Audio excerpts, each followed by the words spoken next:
我在外面等你们。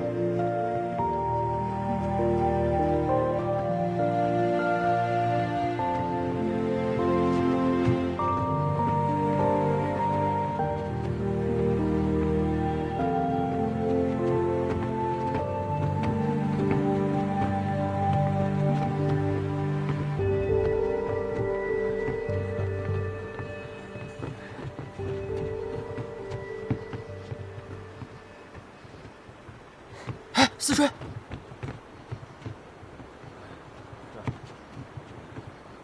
温先生，我陪你吧。你陪我？是啊，反正中尉前辈进去也是要商议要事的，我进去了也没什么用。我们继续聊，刚刚我们聊到哪儿了？哎，魏前辈当真有把5岁小儿当成萝卜种在土里过吗？就像这样。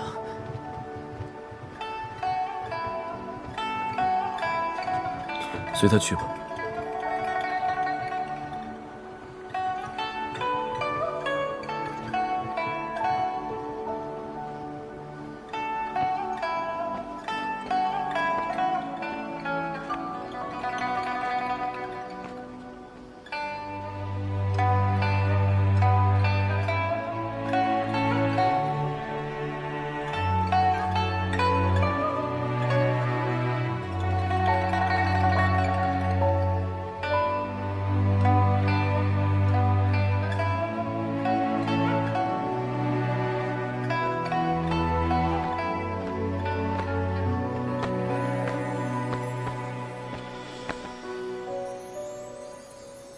那个小朋友真可怜。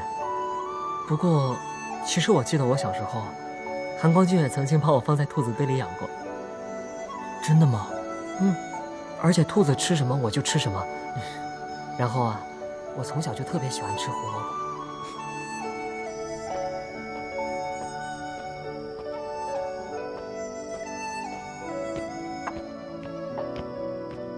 宗主，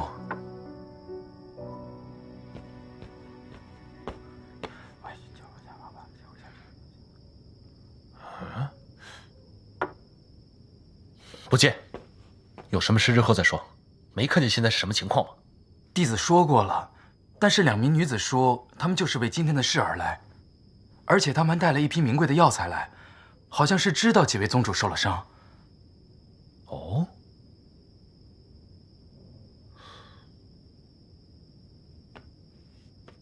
诸位，请自己随便做，容江某失陪片刻，去便回。江宗主客气。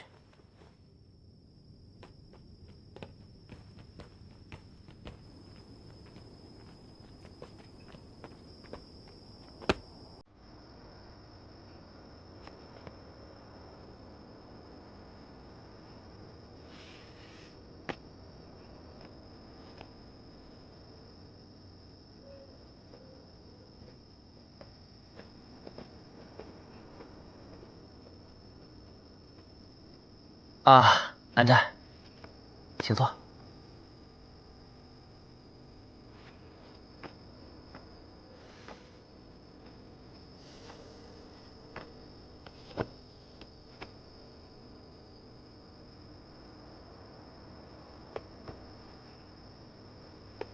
不得胡闹！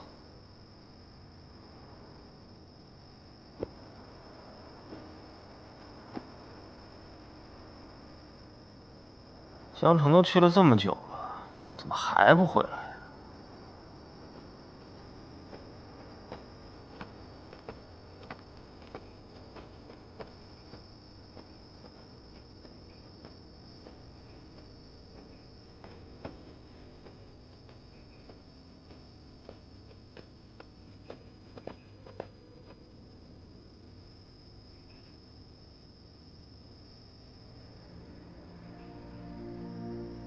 进来吧。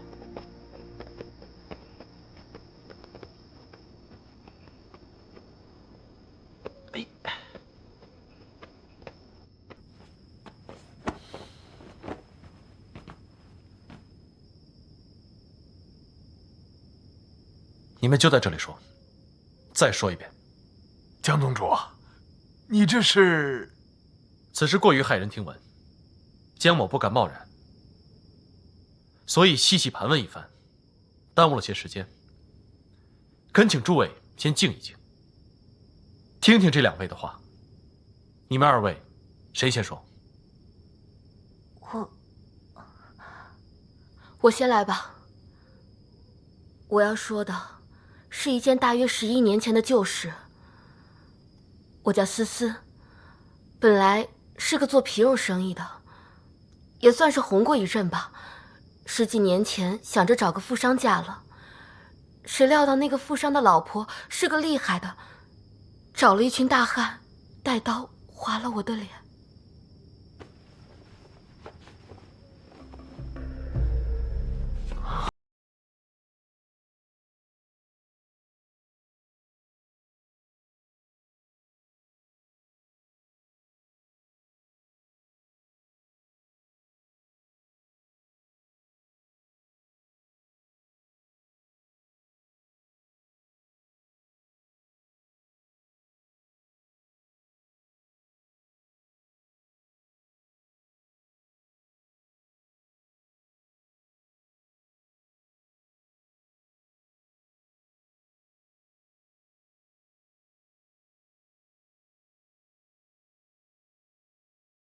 会带我一份儿，我把脸遮起来也能凑合。有一天，有一个同巷子的姐妹突然接到了一单生意，她点了我们好多人，用马车接我们去了一个地方。一下点了这么多人，一看就是个有钱的主儿。本来就是啊，钱都给了，还美不死你啊！我虽然拿了金锭，却还是觉得不对劲儿。既然是有钱人，为什么会找上我们？说直白点，天底下哪有这么便宜的事儿？到了，应该是到了，到了。嗯，走，快点儿。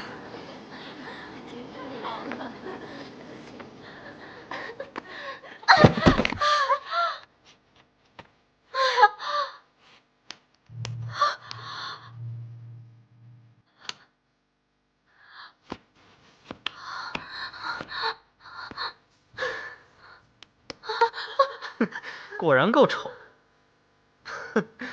带进去吧，给那老东西好好玩玩。走。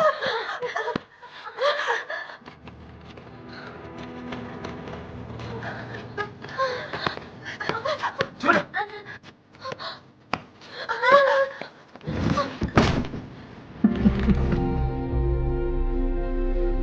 是金光瑶。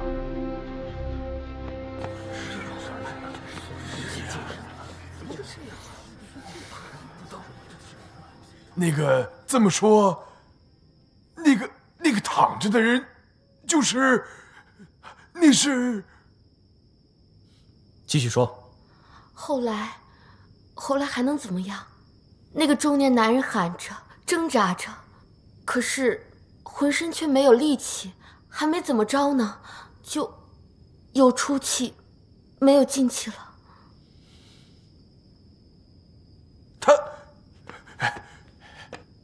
他就这么死了？可不是吗？谁见过这种阵仗？我们吓个半死，想着停止这场交易，可是帘子后面那个人他说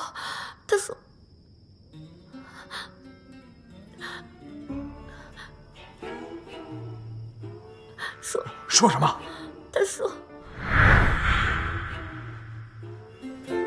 死了也别停。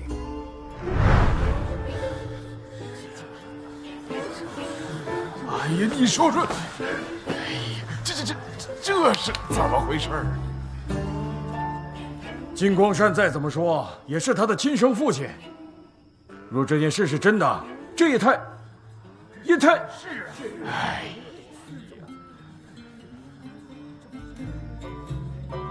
当时那个人死了，我就知道我们都完了。果然，事后我那20几个老姐妹全都被杀了，一个不留。那为何单单留下了你一个人？我不知道。我当时苦苦哀求，我不要钱，我也绝不会说出去。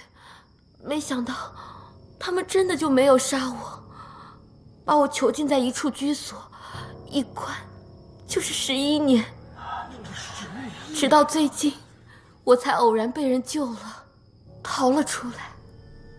谁救的你？我不知道，我也从没直接见过救我的人。他听了我的事情之后，决定不让这个道貌岸然的败德之徒继续欺骗众人。就算他如今一手遮天，也要将他所做之事全都披露于众，给被他害了的人讨个公道，也让我那20几个姐妹能够安息。你所言之事，有什么证据？没有。他细节说得如此清楚，绝不是谎言。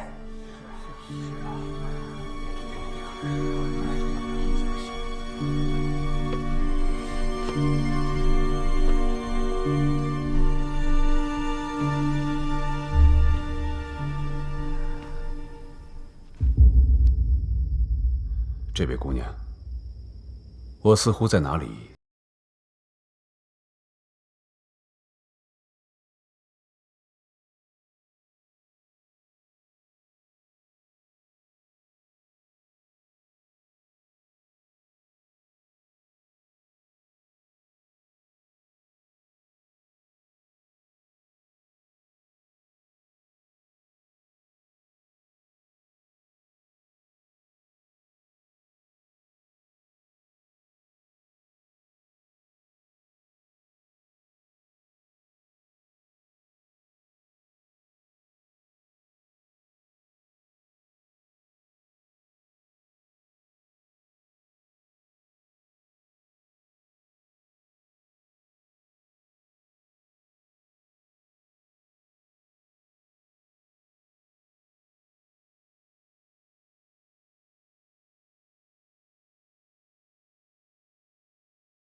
就去找了他，吐露了一些内情，苦苦哀求他取消这门婚事，万万不可酿成大错。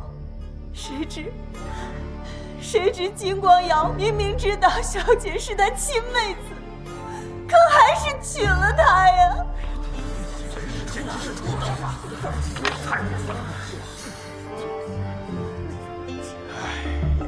千老宗主跟随了金光善多少年呢？他竟然连自己老部下的妻子都要染指，都不放过。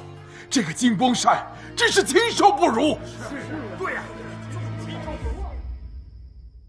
金光瑶若想在兰陵金氏站稳脚跟，就非得有秦苍叶这位坚实的岳丈给他助力不可。他怎么会舍得不娶呢？哼，论丧心病狂，金光瑶，他简直是举世无双，无人能出其右啊！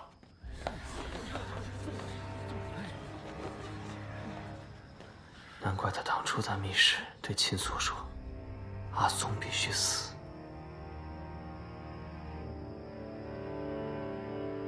看看，我说的没错吧？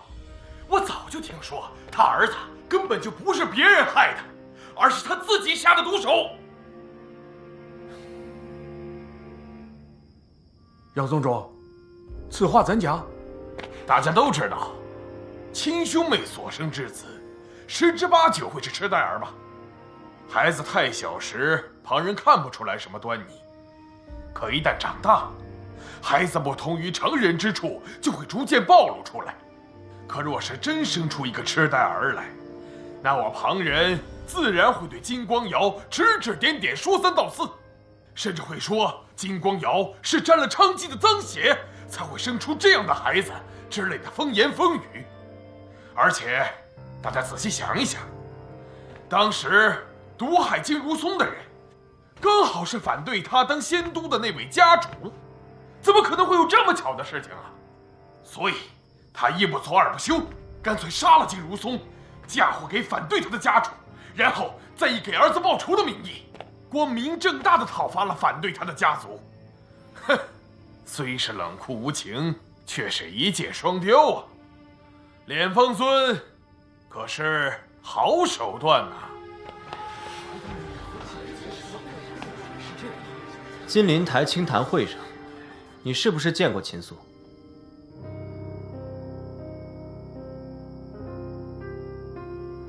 我当晚在芳菲殿内，秦素和金光瑶发生了一番争吵。他说他去见了一个人，这个人告诉了他一些事情，还给了他一封信，说这个人绝对不会骗他。是不是你啊？是我。这个秘密你已经守了这么多年，为什么忽然决定要告诉他？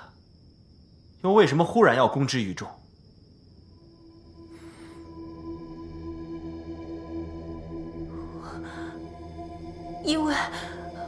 因为我得让我家小姐知道她的丈夫究竟是个什么样的人。原本我也不想公之于众的，但是我家小姐在金陵台上莫名自杀，我一定要揭露这个衣冠禽兽的真面目，给我家夫人和小姐讨回公道。你真的不知道吗？正是因为你告诉了你家小姐，所以她才会自杀。哎，你这么说我可就不同意了。难道她非要隐瞒真相才对吗？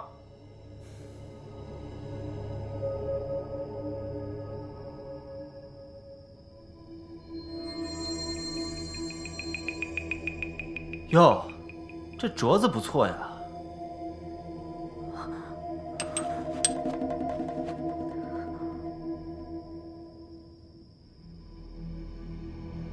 可是今天把这2位送到这个地方的人，到底是什么来头啊？哎呀，我们何必纠结于此呢？我们只需要知道有一个人他是义士，他一定是站在我们这边的。对，是站在我们这边的。颇多存疑。何处存疑？存疑可多了。首先，这金光瑶如此心狠手辣，为什么杀了20多个人之后，偏偏留下了思思一个人？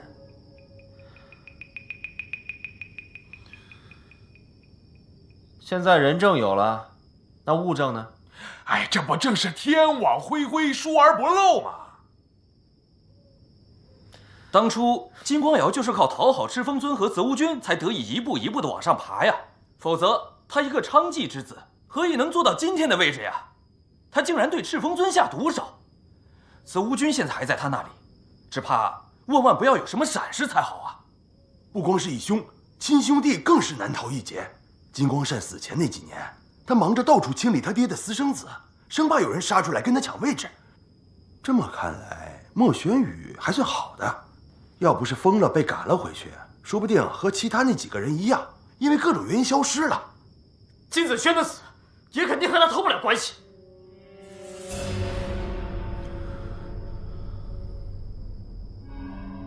哎，你们不要忘了，还有薛洋这一出呢。当年薛洋不是逃走了吗？这肯定也和金光瑶有关系。是啊，控制傀儡的阴虎符不也是薛洋造的吗？如此看来，这位金某人杀父、杀兄、杀子、杀主、杀友，实在是太可怕了。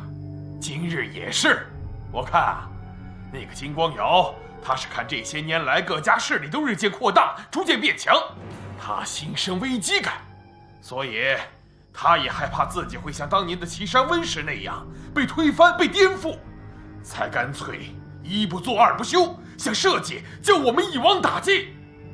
哼，既然如此，那我们就让他最害怕的事变成事实。不如我们就攻上金陵台。对，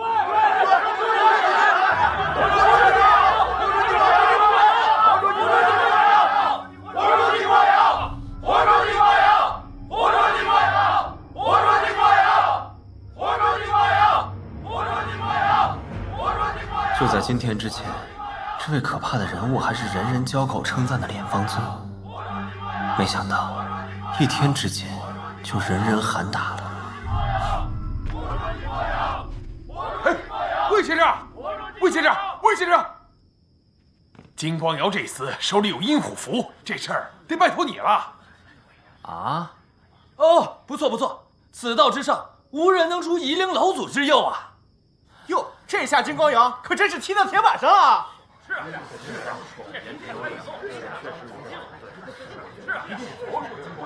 把金光瑶挫骨扬灰。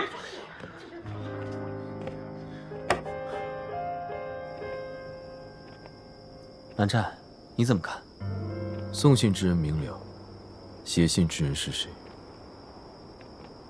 先救下思思，说服他作证，又贿赂碧草，把事情捅给秦素，再选择这个时候，让他二人把金光瑶的丑事公诸于众。这人每一步都深思熟虑，城府之深，只怕不在金光瑶之下。不过我猜，这个人就是指引我们找到赤峰尊的黑衣人。尚无证据。